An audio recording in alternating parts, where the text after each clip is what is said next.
কি আছে আপনি অসুবিধাটা একটু কইন তো। বিপদনগর পার্ট টু হুম।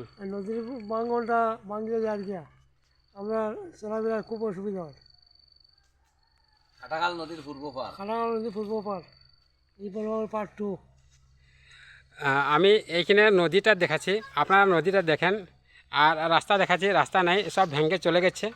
দেখেন এই যে রাস্তাটা কিছু নেই, সব চলে গেছে। মানুষের আওয়া যাওয়া অনেক অসুবিধা হচ্ছে, যাওয়া আওয়া তো অনেক কষ্ট হচ্ছে।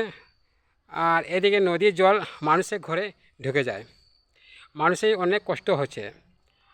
আপনারা দয়া করে আমাদের এই রাস্তা যদি হয়ে যায়, সরকার কাছে আমরা অনুরোধ করতেছি যে আমাদের এই রাস্তাটা তাড়াতাড়ি কাজ চালু করে দেন। আপনার অসুবিধা কী আছে কইন তো। অসুবিধা তো আমরা রাস্তাঘাট ভাঙিয়ে নেরগেরিয়া নদীয়ে সবের এখানে কষ্ট, অনেক কষ্ট হচ্ছে, জল ঢুকতে আসে। আপনারা দেখেন ওই নদী, এদিকে ঘাট, এসব ভেঙে চলে যাচ্ছে, এসব ভেঙে চলে যাচ্ছে। এই রাস্তাগুলো অনেক অনেক ক্ষতি হচ্ছে। আপনারা সরকার কাছে অনুরোধ করে দেন, আমাদের রাস্তা এন্টিবান ভালো হয়ে যাবে। নমস্কার দোস্ত।